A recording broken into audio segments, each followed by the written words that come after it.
Hello and welcome to the beginning of a playlist looking at solving equations. Here we have the equation 3x equals 24. What this means that 3 multiplied by a number that we don't yet know is equal to 24.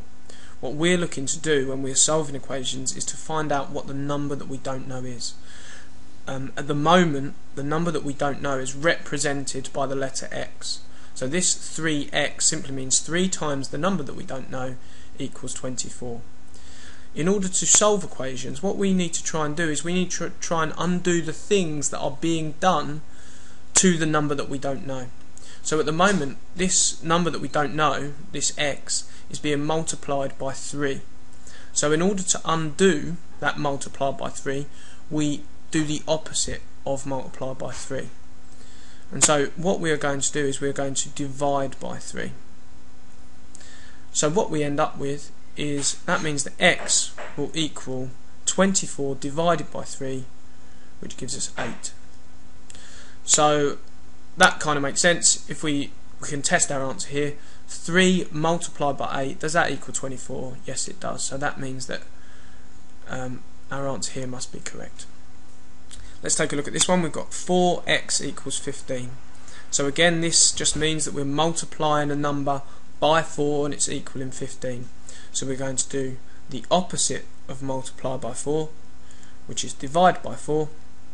And so what we end up with is x equals 15 divided by 4, which I can just write as a fraction, 15 over 4. Now 15 over 4 is a fraction. I could, if I wanted to, write this as a mixed number. How many 4's fit into 15? 3, with a remainder of 3, and we would divide in by 4. So my answer here would be x is equal to 3 and 3/4. Next up, we've got 2x is equal to 11. So again, I've got 2 multiplied by a number we don't know. So undo that. I'm just going to do the opposite of multiply by 2, which is divide by 2.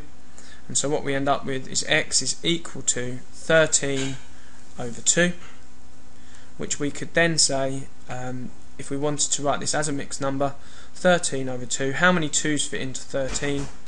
6, with a remainder of 1, and I am dividing by 2. Next up, we've got x divided by 3 is equal to 2. So here, the number that we don't know is being divided by 3.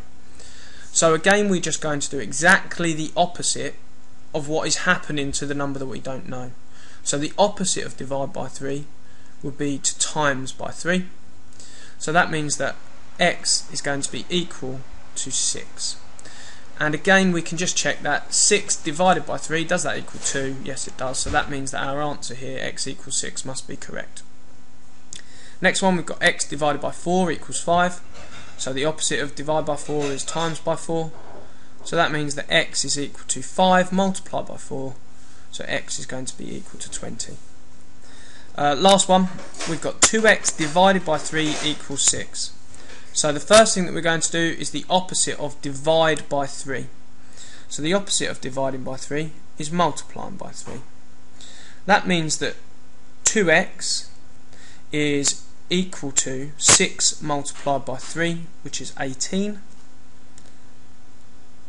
Then what we now need to do is we've now got 2 multiplied by x equals 18. So again, we're just going to do the opposite of multiplied by 2, which is to divide by 2.